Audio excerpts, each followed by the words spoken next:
In the last class we have discussed about work, और work में मैंने आपको उसके साइन कन्वेंशन और एक जनरल फॉर्मूला बता दिया था।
चलो शक्तिमान, सॉरी, पढ़ते अपन आगे। Units of work, units of work, units of work, it is a form of energy ना। यूनिट्स ऑफ वर्क, यूनिट्स आपको पता ही होंगे वर्क का, सबको पता होगा। एक तो जूल होता है, एक क्या होता है, कैलोरी, और एक और क्या होता है, एटीएम, लीटर, डाइन, सब जगह डाइन ही दिखना है तुमको। एटीएम, लीटर और बार लीटर। क्यों भाई, यही तो होता है। जिन लोग को ये वाला समझ में नहीं आ रहा है, उत्कर्ष के बर्थडे में चले आना, पता पड़ जाए क्या होता है बात।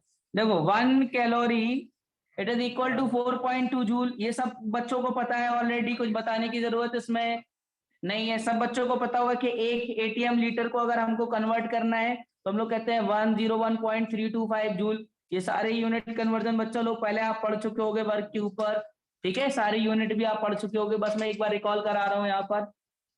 एक और यूनिट मैं आपको बता रहा हूँ कि एक बार लीटर, एक बार लीटर जो है, एक बार लीटर, तो एक बार लीटर जो होता है 100 जूल के बराबर। अब मैं अगर आपसे ये कहूं, ध्यान से सुनना, क्वेश्चन क्या है, इस क्वेश्चन का आंसर भी देना है। मैं क्वेश्चन में आपसे ये कह रहा हूँ कि जो 4 यूनिट लिखे हुए ना, इन चारों यूनिट में सबसे बड़ा यूनिट कौन है, कौन है? मतलब अगर मैं नोट लिखना चाहूं ऑर्डर में, तो सबसे बड़ा यूनिट 1 एटीएम लीटर। हमारा एटीएम लीटर बड़ा यूनिट है। उसके बाद उससे छोटा कौन है, बोलो भाई। सबके मुंह से आवाज निकलना चाहिए, कोई चुपचाप गुमसुम नहीं बैठेगा इधर।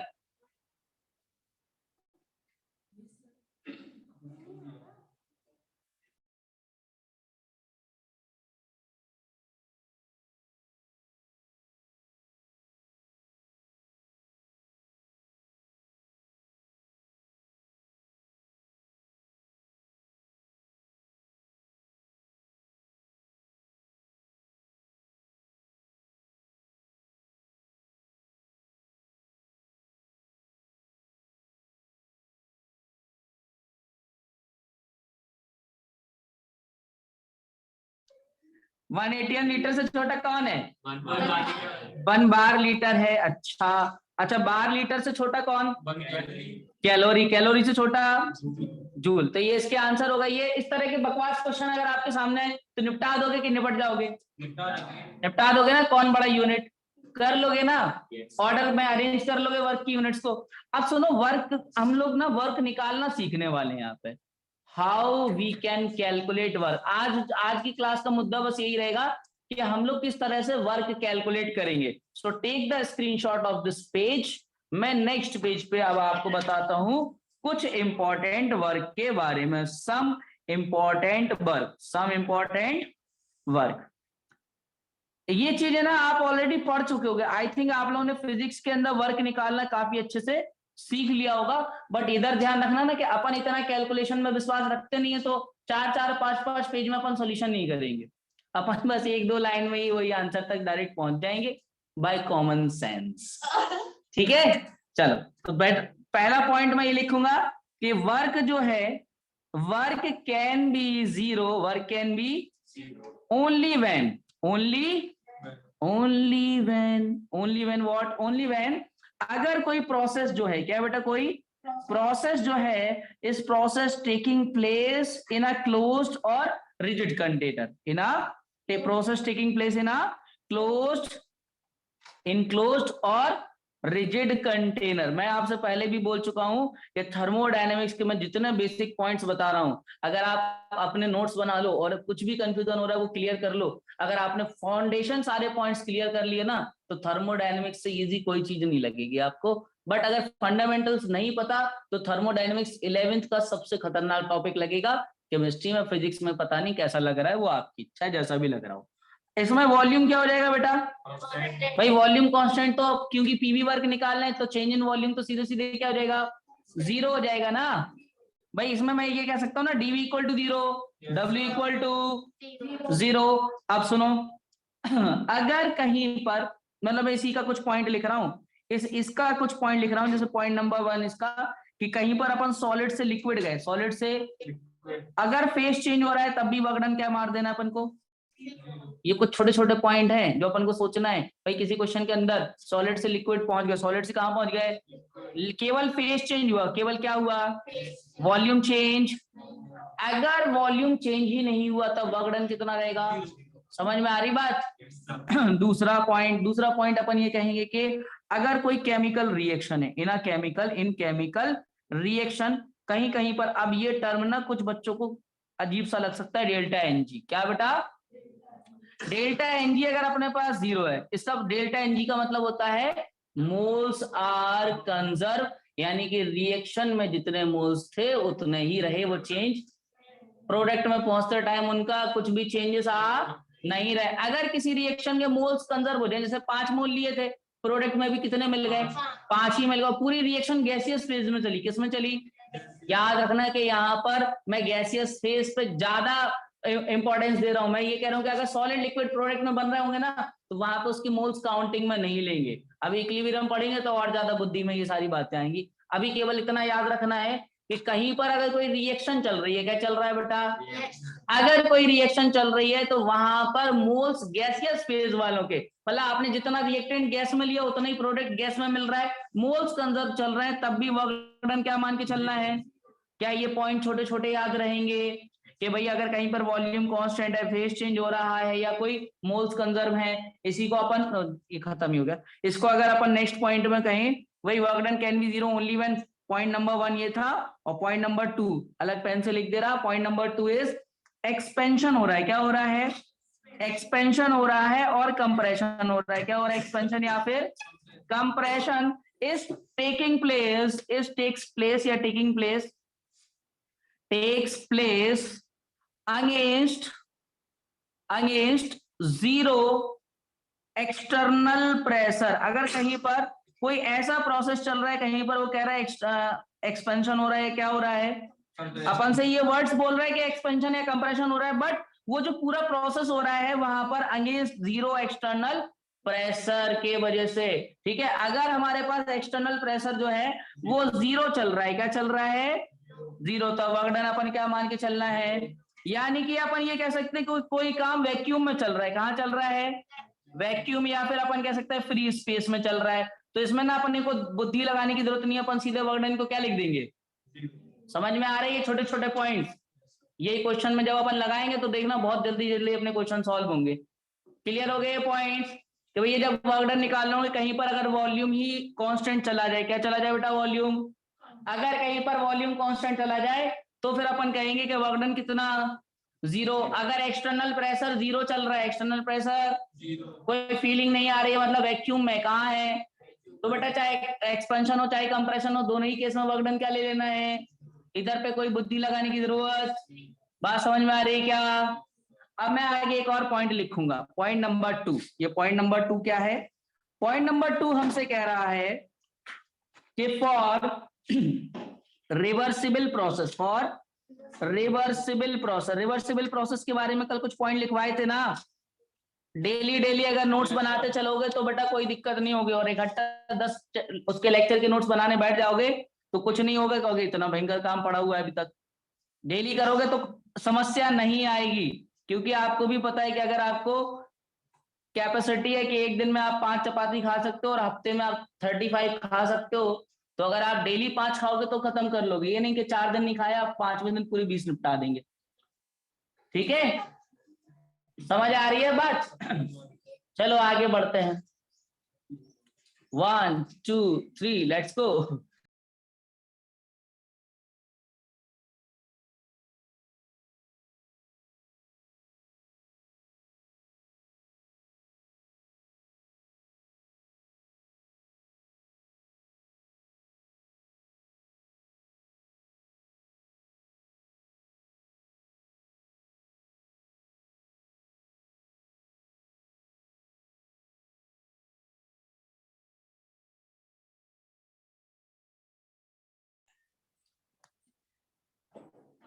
एक्सटर्नल प्रेशर जो है वो क्या है, वेरिएबल है, तो वर्कडन कितना हो जाएगा, अपन बोलेंगे कि यहाँ पर आपको याद है ना, पी एक्सटर्नल इंटू वो लिखवाए थे हम फॉर्मूला बीबी, और यहाँ लिखवाए थे V1 से, और मैं हमने ये कह दिया था कि अपन को ये जनरल फॉर्मूला लेके चलना है, ये जनरल फॉर्मूला ये अपन को चेंज करना, कोई भी प्रोसीजर चल रहा होगा। एक बात और, जब क्वेश्चन करेंगे ना आपके दिमाग में एक बात बैठी हुई होनी चाहिए, that is PV equal to NRT होता। पीवी इक्वल टू क्या होता, ये सबको याद रहेगा क्या?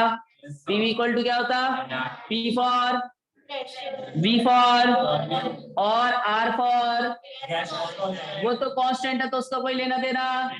अगर अमाउंट ऑफ गैस भी मैं फिक्स कर दूं, यानी पी वी और टी के बीच में एक रिश्ता निकल आएगा। मैं अगर इसमें कहूँ कि वॉल्यूम कांस्टेंट कर दो तो P directly proportional to temperature, अगर मैं वॉल्यूम कांस्टेंट कर दूं तो P directly proportional to temperature, और अगर मैं प्रेशर कांस्टेंट कर दूं तो वी डायरेक्टली प्रोपोर्शनल टू, अगर टेम्परेचर कांस्टेंट कर दूं तो पी इनवर्सली प्रोपोर्शनल टू। क्या यहाँ से तीनों रिश्ते निकाल सकते हैं? कोई समस्या तो नहीं यहाँ पर। अब मैं इसमें ना देखो, ये तो अपने पास रिवर्सिबल के लिए है, अगर अपन इरिवर्सिबल चला रहे होंगे, क्या चला रहे होंगे बेटा, फॉर इरिवर्सिबल, मतलब इसी में लिख रहा हूं कि फॉर इरिवर्सिबल प्रोसेस, जब अपन ये कर रहे होंगे ना, तो यहां करते टाइम इरिवर्सिबल प्रोसेस में अपन सीधे सीधे लगाएंगे माइनस पी एक्सटर्नल, और यहाँ पर V2 माइनस। अब ध्यान रखना, यहां पर इंटीग्रेशन की नीड है, यहाँ इंटीग्रेशन की नीड, भाई इससे यही तो पहुंच रहे। पर आपको याद होगा मैंने आपसे कहा था कि इंटीग्रेशन सॉरी, जो रिवर्सिबल प्रोसेस होते बहुत धीमे धीमे प्रोसेस है। भाई वो रेत वाला एग्जांपल याद है, एक एक पार्टिकल निकालते जा रहे थे तो इन्फिनाइट स्टेप्स में हो रहा है, तो वहां इंटीग्रेशन है छोटे से लेकर के पूरा इंटीग्रेट करना पड़ जाएगा। बट अपने को इरिवर्सिबल में इंटीग्रेशन की नीड, क्योंकि भाई सीधे सीधे अपन क्या कर रहे हैं, स्टेप या 1 या 2 या 3, समझ आ रही है? इन्फिनाइट स्टेप्स का कोई कॉन्सेप्ट इधर भाई, इंटीग्रेशन तो तब करेंगे ना जब छोटे छोटे छोटे छोटे छोटे छोटे और छोटे छोटे छोटे छोटे छोटे छोटे और छोटे छोटे छोटे छोटे छोटे और उससे भी छोटे, सबको अपन को एक बड़ा पार्ट बनाना है। सबको क्या करना है, बड़ा पार्ट बनाना है। तो क्या बन जाएगा भाई, तो उसके लिए अपने को इंटीग्रेशन करना पड़ेगा। क्या करना पड़ेगा? समझ आ गई बात? सुनिएगा आगे, take the screenshot of this page. बहुत बढ़िया, अरे स्क्रीनशॉट लेना, हमारा फोटो ले रहे हैं वो, देखो काला बाजारी के लिए। If P is equal to F V, P is equal to F, हाँ मैथ्स वाले बच्चे जल्दी से हाथ उठाओ जरा, कौन कौन है मैथ वाले? बहुत शानदार, बहुत शानदार, ठीक। देवांश तुम बायोस हो ना, बताओ इसका मतलब। ये क्या बात, फंक्शन, ये अगर प्रेशर किसके टर्म्स में है, इन टर्म्स ऑफ, यही तो लिखा है, इसका मतलब प्रेशर किसका फंक्शन बन गया? अगर प्रेशर वॉल्यूम का फंक्शन बन गया तब अपन ये लिखेंगे, अपन क्या लिखेंगे कि देन क्या बेटा, देयर, बारे बोलते चलो, there is no need, there is no need to know about process to calculate work done, to calculate. बेटा ये जो छोटे छोटे पॉइंट है ना बहुत इंपॉर्टेंट है, न्यूमेरिकल लगाते टाइम ना अगर ये याद किसी को रह गए, सीरियसली बता रहा हूँ बहुत चुटकियों में क्वेश्चन सॉल्व कर लेगा। क्या मैंने क्या लिखा कि अगर प्रेशर क्या है, वॉल्यूम का फंक्शन, यानी प्रेशर का जो अपने पास वैल्यू दे रखा है, कह दिया P is equal to 3V + 2, यानी किसके टर्म में दे दिया उसने, वॉल्यूम के टर्म में। अगर ऐसा कहीं कर देगा तो अपने को सोचना नहीं है कि प्रोसीजर कौन सा, अपन को तो सीधे सीधे फॉर्मूले चिपकाना और आंसर लेके आना। समझ में आ रही है बात? यानी अपन यहाँ पर ना सीधे सीधे यही फॉर्मूला लगाएंगे। क्या लगाएंगे अपन? यहाँ लगाएंगे कि W इज इक्वल टू क्या बेटा, ये W है ना, हाँ देखो W, हाँ ओमेगा भी कह रहे ओमेगा है ये, अलग ही चल रहा है। देखो ये अपने आप V1 से, और एक्सटर्नल प्रेशर को अपन क्या लिख सकते हैं, मतलब FV इंटू DV, और इसमें जो V के टर्म में दिया होगा इंटीग्रेशन आप बहुत अच्छे से जानते ही हो शायद। चलो नेक्स्ट पॉइंट, पॉइंट नंबर 4। मैं एक पॉइंट नंबर 4 बहुत ज्यादा इंपॉर्टेंट है, so take the screenshot of this page. Next page पे लिख रहा हूं पॉइंट नंबर 4, सुनिएगा बात को।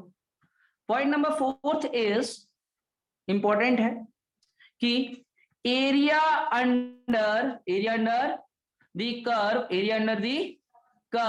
इन PV graph denotes work done with progression in V axis, denotes work done with progression in V axis। आप सब बच्चे ना अपनी रफ नोटबुक निकाल लें, क्योंकि इधर न्यूमेरिकल होने वाले हैं, तो रफ पे एक बार जरूर प्रैक्टिस करना है। घर जाके जब आप प्रॉपर नोट्स बना रहे हो तो उसमें तो है ही, वहां तो लिखना है ही, तो रफ नोटबुक इधर निकाल लीजिए तब तक। और मैं जैसे ये बता रहा हूँ, देखिए ये चल रहा है, इधर प्रेशर मान लीजिए P1 है, इस तरफ चलने पे P बढ़ेगा, इस तरफ चलने पे V बढ़ेगा। मैं आपसे ये कहूं कि कोई सिस्टम में ना यहाँ A से B पहुंचे, A से कहाँ पहुंचे, B पहुंचे। अगर मैं आपसे ये कहूं कि अगर A से B पहुंचे तो बताइए वर्क डन कितना होगा, वर्क डन कितना होगा। तो कोई बच्चा इधर पे A से B पहुंचने के लिए वो कहेगा कि हो सकता है कि यहां से यहां तक वॉल्यूम कितना रहा हो V1, यहां से यहां तक कितना रहा हो। भाई एक तरीका तो ये है, कोई बच्चा कहे सर अपन ने एक फॉर्मूला पढ़ रखा है, कौन सा पढ़ रखा है, -P जितना भी प्रेशर, जैसे यहाँ प्रेशर कितना लग रहा है P1, और वॉल्यूम अपने पास कितना हो रहा है, मतलब V1 से V2, और dV का तो V ही होता है, इंटीग्रेशन करके अपन सॉल्व कर सकते हैं। इसको सॉल्व करना जानते हो ना? अरे ये है ना प्रेशर कांस्टेंट P1, लिख तो दिया कि P1 चल रहा है प्रेशर पूरे A से B में, इतना तो देखना आता है ना। ग्राफ में डायरेक्टली समझ जाते हैं कौन सी चीज कांस्टेंट है। भाई ग्राफ में क्या कांस्टेंट है A से B में? Only volume constant. भाई B पॉइंट पे कुछ और है, A पॉइंट पे क्या A से B के बीच में जितने भी पॉइंट होंगे हर जगह अलग अलग वॉल्यूम होगा। वो किस डायरेक्शन में भाग रहा, एक्स एक्सिस में। कौन से एक्सिस में? और एक्स पे प्रेजेंट कौन होता, वॉल्यूम होता। कौन प्रेजेंट होता, यानी ए से बी तक जब हम भागेंगे तो वॉल्यूम चेंज होता जाएगा। बोलो समझ आ रही है बात? तो वर्क डन जब अपन निकालेंगे तो ये तो फॉर्मूला लगाएंगे -P, जितना भी प्रेशर है कितना हो गया वो P1, कितना दे रखा है इधर, और dV। अब मैं अगर इसमें आपसे ये कहूं बेटा P1 को इधर रहने दो माइनस में, हाँ भाई dV को अपन क्या लिख सकते हैं बेटा, dV मतलब dV का इंटीग्रेशन जानते हो ना, कितना होगा dV का, V। ये तो सबको पता है ना, ये सबको पता है, मैंने V कैसे लिख दिया भाई, dP का इंटीग्रेशन V1 से लेकर के V2 अपर लिमिट, और एक बार तो W इक्वल टू हो जाएगा -P ब्रैकेट में V2 माइनस। अब अपन को पता है कि अगर V1 V2 से बड़ा हो गया, अगर V1 V2 से बड़ा हो गया, हालांकि यहाँ पे क्या हो रहा था, V1 V2 बड़ा है भाई, V2 क्या है, तभी तो आंसर अपना निगेटिव में आ रहा है। किस में आ रहा, तो अपने को ना सोचना नहीं है, ऑटोमेटिकली आंसर सही आ जाएंगे। कि यहाँ पर अपन को पता है कि V2 V1 से बड़ा है, यानी क्या हो रहा होगा, एक्सपेंशन या कंप्रेशन, क्या हो रहा है इधर, एक्सपेंशन हो रहा है ना। एक्सपेंशन हो रहा है मतलब वर्क कैसा आएगा, नेगेटिव। हाँ हाँ सर क्या कुछ भी कर दो। Take the screenshot of this page. हो गया, बढ़ेगा आगे भाई। एक और थोड़ा सा, एक और हम लोग सॉल्व करते, देखना सुनना बात को। अभी ना इसमें ना मैं एक और क्वेश्चन बोलूंगा।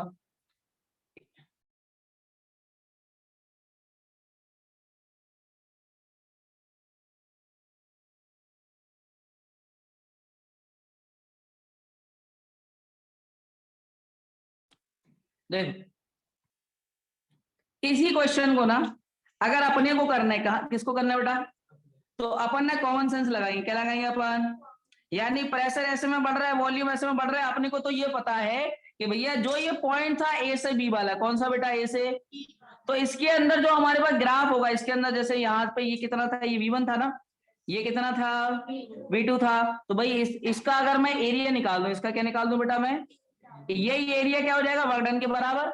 अब ये रेक्टेंगल नजर आ रहा है सबको, रेक्टेंगल के फॉर्मूला एरिया का लेंथ इनटू, तो भाई सीधा अपन अगर वर्क का फॉर्मूला लगाना है तो यहाँ पे लेंथ कितनी है भाई, ये लेंथ कितनी होगी, जैसे अगर लेंथ मैं बात करूं तो V2 माइनस, बात समझ में आ रही, और हमारे पास हाइट कितनी है, कितना है, P1। अब क्योंकि यहाँ पर हमें ये पता है कि यहाँ क्या हो रहा है, एक्सपेंशन, इसलिए मैं क्या लगा दूं इधर, समझ गया ना बात को, बस ये आंसर हो गया इसका, इंटीग्रेशन करने की कोई नीड, ये डायरेक्ट हो गया, समझ में आया, कोई दिक्कत तो नहीं है। अभी सुनना इसी में, देखो अभी मैं एक साइक्लिक प्रोसेस लेता हूं और आपसे कुछ बेसिक बात करता हूँ, सुनना ध्यान से, इसका किसी को स्क्रीनशॉट लेना तो ले लो। हाँ सुनो बात को, ये एक अपने पास ना भयानक सी चीज चल रही है, क्या कि ये अपने पास P1 है, यहां से यहां तक अपने पास कितना है, P2 है, और ऐसे ग्राफ चल रहा, ग्राफ भागा, पहले इधर से भागा इधर पे, यानी ए से कहां पहुंचा, बी पॉइंट पे पहुंचा, फिर बी से कहां पहुंचा, सी पॉइंट पे पहुंचा, सी से कहां पहुंचा, डी पॉइंट, और डी से कहां पहुंच गया, ए पॉइंट पे पहुंच गया। मान लीजिए यहां से यहां तक का अपने पास कितना, ये V1 है, ये कितना है, समझ में आ रही बात। चलो अब मैं अगर आपसे ये कहूं, देखो पहले तो अपन ऐसे बहुत टिपिकल तरीके से चले, टिपिकल मतलब पहले अपन ये कहें भैया एक बात बताइए, ए से बी जाने में कितना वर्क करना पड़ा होगा, बोलो जरूर, ए से बी माइनस कितने बार बोलोगी, दुकान खोल ली हो क्या, V2 माइनस, भाई ये प्रेशर कौन सा चल रहा है, P1 चल रहा है ना, हाँ भाई WBC बताओ कितना होगा, हाँ व्हाइट ब्लड सेल कितना होगा, 0 हो जाएगा ना भाई, B से C में वॉल्यूम क्या चल रहा, समझ में आ रही है बात। अभी देखो एकदम से अभी दिमाग घुमाऊंगा, C से D, C से D, C से D बताओ बात, बोलो। अच्छा एक चीज और,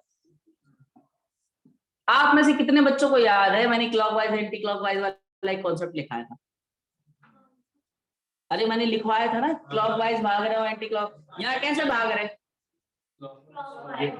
ये सी से डी में जाने पे कैसे भाग रहे हैं, क्लॉकवाइज के लिए क्या लेना पड़ेगा, कैसे लेना पड़ेगा, पॉजिटिव, ये बात याद रहेगी क्या, ये कर लोगे ना। चलो भाई, तो यहां पर ये एंटी क्लॉकवाइज भाग रहा है ना,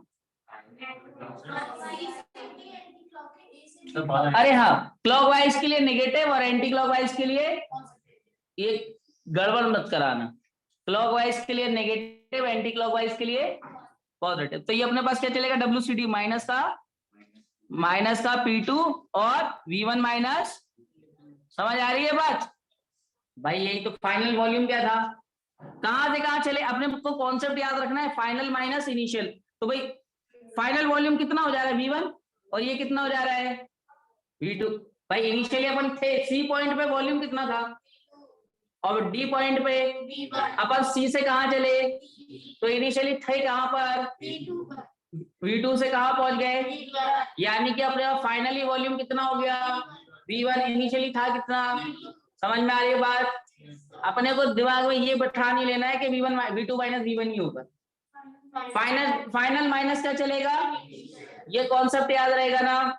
चलो मैं अगर आपसे कहूं कि DA निकालो, क्या निकालो बेटा, DA निकालेंगे तो समझ गया ना बात को, कोई दिक्कत तो नहीं इसमें। अब मैं अगर आपसे ये कहूं बेटा कि यहाँ पर आप एरिया निकालो, क्या निकालो बेटा, तो क्या ये अपने को ये वाला ये अपन को दिखाई दे रहा है, इधर तो कोई काम नहीं हो रहा है, अपने पास जो काम चल रहा है, मतलब मैं अगर आपसे कहूं कि भाई इतने का एरिया निकाल दो, इतने का एरिया निकाल सकते हो क्या, ये ग्रीन वाले पार्ट का, लेंथ इनटू, हाँ भाई लेंथ इनटू ब्रेथ, तो मैं अगर इसको एरिया वाले मेथड से करूं, कौन से मेथड से बेटा, एरिया वाले मेथड से करूं, तो बताइए बेटा कि यहाँ पर जो वर्कडन होगा वो किसके बराबर होगा, भाई लेंथ कितनी, V2 माइनस, या मैं इसको, हाँ चलो V2 माइनस V1 लिख दे रहा, और अपने पास ब्रेथ कितनी, P1 माइनस, बात समझ में आ रही है भाई, बड़े में से मतलब P1 P2 से P1 पहुंचना है, P1 माइनस P2। अब एक बात और, ये जब अपन ने इतना कर लिया, ये जो हमारे पास नेट वर्क डन है, कैसे चल रहा है बेटा ये अपने पास पूरा सिस्टम? क्लॉकवाइज चल रहा है। और रुक जाओ यहां पर एक सेकेंड,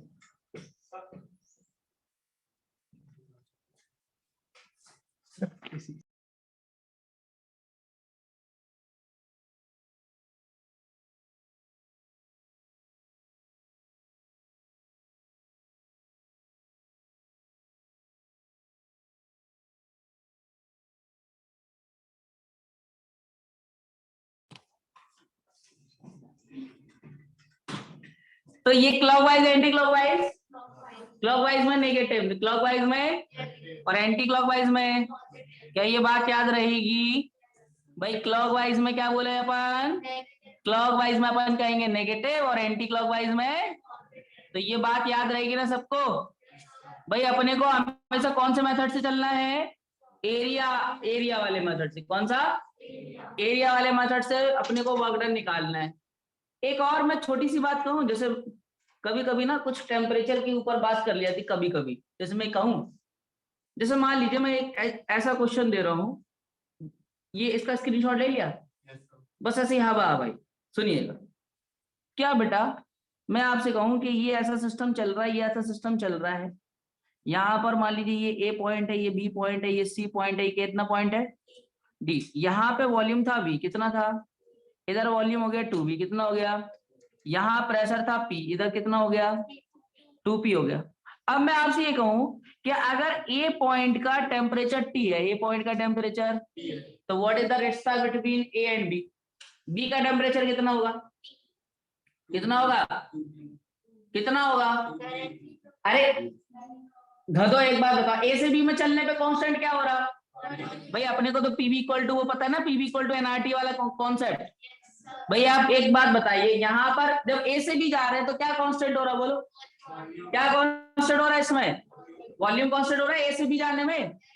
भाई अगर A से B जाने में वॉल्यूम को अगर मैं कांस्टेंट कर दूं, pressure is directly proportional to, अगर मैं कहूं कि प्रेशर डबल हो गया तो टेम्परेचर कितना हो गया होगा? यानी इसका सीधे सीधे मैं 2T बोल सकता हूं। क्या कॉन्सेप्चुअली समझ में आ गया? ये समझ में आ गया ना?